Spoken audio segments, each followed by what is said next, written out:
agree to organ donation, and push Amy down the stairs or hit her. If you need help, I will do it. In any case, give Amy's heart to Hannah. My husband asked me, make your own daughter almost die to offer her heart for my niece. Facing my husband's outrageous demand, I felt like I was going insane. David, my husband, and I have been married for about 5 years. Our daughter Amy was born 1 year after we got married. From the time I was pregnant, David seemed to have no interest in our unborn child. When I told him about my pregnancy, his response was an indifferent, "Oh, is that so?" Perhaps it was due to the hormonal imbalance caused by pregnancy, but I remember shouting at David, "Why aren't you happy?" And we ended up in a fight. I don't think David hates children. After all, when my sister Sarah gave birth to her daughter Hannah, David, who was my boyfriend at the time, was so moved that he held the newborn Hannah and cried. "Babies are so small," he said through his tears. The look in his eyes as he touched Hannah's soft cheek was full of love. And yet, for some reason, David seemed to dislike Amy, his own daughter, even before she was born. When we found out the gender and I told him, "It looks like it's a girl," all he said was, "Oh." When I asked him if he would attend the birth, he immediately replied, "No." Even if he didn't hate children, I thought that he might be afraid of becoming a father, and I tried to forcibly accept his terrible attitude. Then Amy was born safely. She was so lovely at the first sight, and her tiny hand grasping my finger was too adorable. But David had no interest in Amy. When Sarah came to see the baby with Hannah, who was 2 years older than Amy, David was only fond of Hannah. There was always this question. Why? Why wouldn't David ever hold Amy? Why did David always look annoyed when Amy came to him? When I confronted him with these questions, he always answered irritably, "I'm busy with work. I can't afford to spend time on the child." David had a strong ambition to rise, and he seemed to be eager to get promoted as soon as possible. He actively took on work, and there were days when he would be holed up in his room at home, writing business proposals. Perhaps work was the most important thing to David. Still, I had always wished for him to consider his family first. I might be selfish, but I had always wanted him to watch Amy grow up with me. Amy started going to kindergarten and playing with her friends, lively every day. I felt like I had been raising her all by myself, but I made some mom friends and my loneliness was somewhat relieved. When I consulted my mom friends about David, one of them, a straightforward and big sisterly woman, bluntly suggested, "Why don't you get divorced?" Raising a child should be a joint effort between husband and wife. Being busy at work is no excuse at all. And isn't Amy 4 years old? I'm surprised you've put up with this for so long. There are also kids who get hurt more when their parents get divorced as they grow older, so if you're going to make a decision, sooner is better. I might be sticking my nose in your business, but...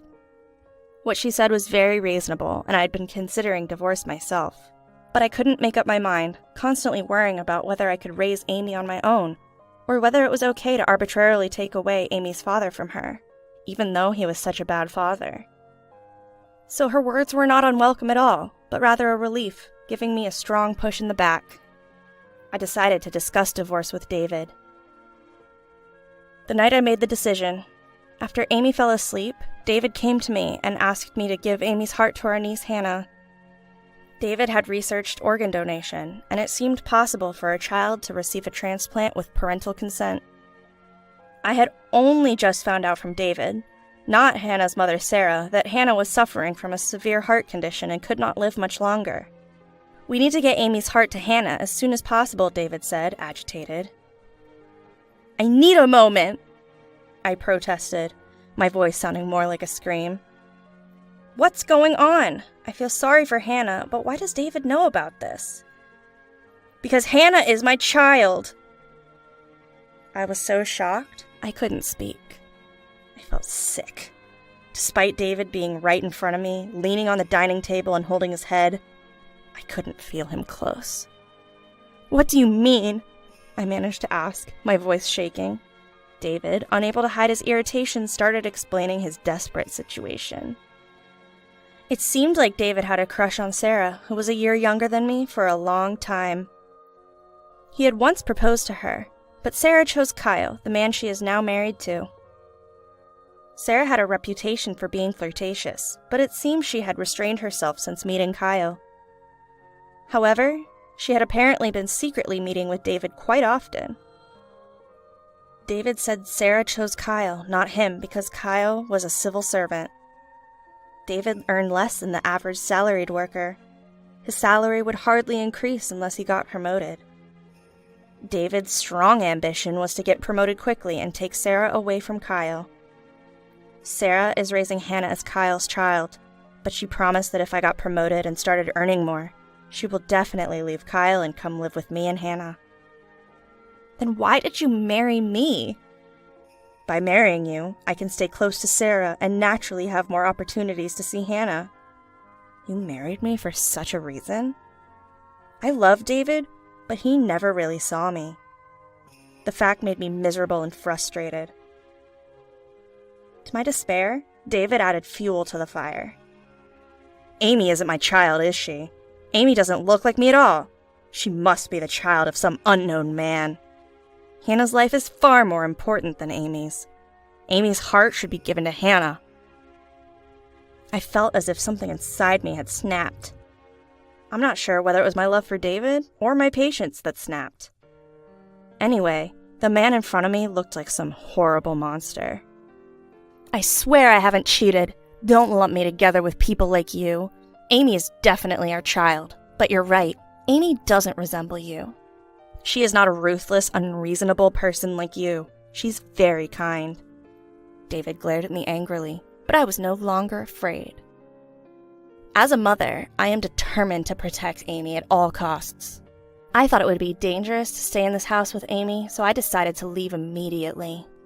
I woke Amy up, carrying only the bare essentials so as to not alert David, who had started working on the project report he needed for his promotion to be with Sarah. Amy, half asleep, asked, "What's going on?" I hugged her tightly and whispered, "Amy, we're saying goodbye to Dad. We're going to Grandpa and Grandma's house. You won't be able to see your kindergarten friends anymore, but can you bear with it?" My desperate voice must have conveyed something to Amy. She nodded in agreement, her voice filled with tension.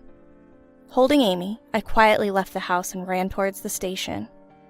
I considered taking the car, but thought it would be troublesome if David asked for it back. Once we got to the train, Amy, tired, fell asleep, but we managed to reach the vicinity of my parents' home close to the last train time. I ignored the numerous calls and messages from David, who must have noticed our absence and pressed the intercom at my parents' house. My parents, still awake, were surprised. What happened? But I asked to put Amy to bed first. After laying Amy to sleep on the second floor, I explained the situation to my parents. I confessed my intention to break up with David. They were shocked by David's cruelty and despaired to know that Sarah was raising her child with David as Kyle's child. No parent would be happy knowing their child is engaged in cuckolding. Knowing that Amy's life was in danger, they allowed Amy and me to live in their home. The next day, unable to sleep, we greeted the morning. Amy seemed to not fully grasp the situation, but she was extremely happy to see her grandparents. As I watched my parents lovingly observing Amy, I remembered the words a friend had told me. "You should divorce him as soon as possible," she had said. And I think she was right. It was possible that David had been planning to harm Amy without even consulting me. The thought sent chills down my spine. I ignored all of David's messages and texted him, "I will be seeking a divorce through lawyers. You are never to see Amy again." Shortly afterwards, I received a phone call from David's parents. "What is going on? David just contacted us abruptly saying that you two are divorcing. Is it true that your affair is the cause and Amy isn't related by blood to David?" In order to counteract David's attempts to get his parents on his side and reclaim Amy, I disclosed everything to his parents.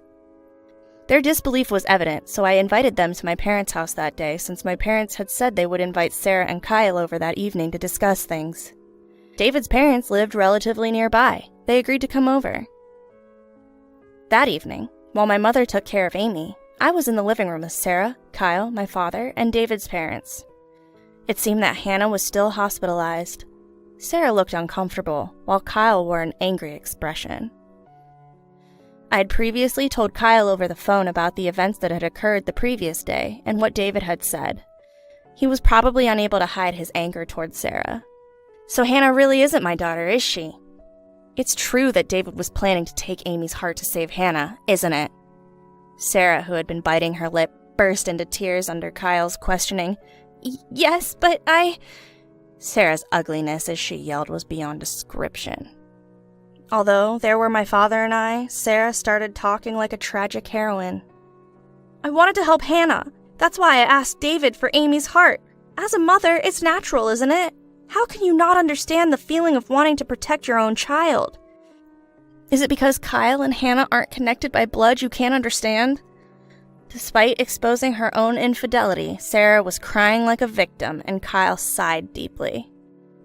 His clenched fist was shaking, and I was worried that he might hit Sarah at any moment, but Kyle seemed to be making an effort to speak rationally. I've always believed and raised Hannah as my true daughter. I was confused when I was told that Hannah is Sarah and David's child, but my feelings of caring for Hannah haven't changed. If I could cure Hannah's disease, I'd do anything. Then taking Amy's heart is no big deal. To go as far as taking the life of your niece to save Hannah, you and David are abnormal. Sarah, who was yelled at by Kyle, started crying loudly. I am so sorry. It was heartbreaking to see my father apologize deeply to Kyle. David's parents, who were listening in disbelief until now, also deeply apologized to Kyle and me alongside my father. Our foolish son, we are truly sorry. My father-in-law's voice was trembling as he apologized, and I could feel the enormity of the crime Sarah and David committed. Since the meeting was held to confirm the facts, once Sarah admitted her affair, the purpose of the meeting was achieved. As Kyle said, "I'll divorce Sarah," and stood up, Sarah shouted, "Wait, how am I supposed to live now? Who's going to pay for Hannah's treatment?" Almost at the same time as the sound of a car entering the garage. David wasn't invited to this meeting. I thought it would be scary if something happened to Amy, but David must have known that the only place I could go was my parents' house. David, who intruded into our house, seemed to realize that all of his wrongdoings had been revealed when he saw his parents apologizing to me and Kyle, and Sarah clinging to Kyle and crying. His face, which was red with anger, turned pale instantly, and even in that situation, he asked, "Where's Amy?" So I stood up and slapped his cheek. "Hannah is innocent. I feel sorry for her because she got sick, but I will never forgive you for trying to harm Amy." David, who was holding his slapped cheek, seemed to be surprised by my anger. I thought I was a quiet person. I didn't know such emotions were sleeping inside me. In the heat of my rising anger, I lunged at David. "You're the only one who's cuckolded. Amy is undoubtedly our child. You and Sarah are the ones who are messed up for doing the lowest things as humans. Don't think everyone's as messed up as you." Thanks to my father telling me to stop in the face of my raging self, I was able to regain some composure. David, who had been yelled at by me, looked at Sarah with a bewildered expression. Sarah, who had been clinging to Kyle's waist, was shaken off by Kyle. "David, I'm divorcing Sarah. If you want to marry her, go ahead. But I won't ever give you Hannah. I won't hand her over to fiends like you." Kyle's harsh, low voice, as if uttering a curse, seemed to freeze both Sarah and David in fear. Subsequently, Sarah and David were driven out of their homes and were disowned by their parents. Through the lawyers, Kyle divorced Sarah and successfully won custody of Hannah. Apparently, Sarah was often out, and most of the caregiving was done by Kyle, who took a long leave from work. I also divorced David through a lawyer. David sent a spiteful text saying, "Now I can marry Sarah." But Sarah and David didn't get married. Their parents severed ties with Sarah, but afterwards, Sarah had a mental breakdown and had to be hospitalized. Even though Sarah had been unfaithful, it seemed she cared about Hannah. Not being able to see Hannah broke Sarah's spirit. Kyle scoffed at her, saying she used to complain about how troublesome taking care of her was, though, and I felt the same way. Amy and I are living peacefully at my parents' home. At her new daycare, Amy seems to have made new friends, and she's growing up healthy and lively. I still keep in touch with Kyle. According to him, Hannah is due to have a heart transplant operation. When Amy and I went to visit Hannah, she gave us a cute smile and said to Amy, "Once the surgery is over, let's play a lot together." Both Kyle and I have been through tough times, but we've now resolved to raise our children responsibly as parents. As two single parents, we promised to support each other. I smiled, imagining the future of Hannah playing with Amy.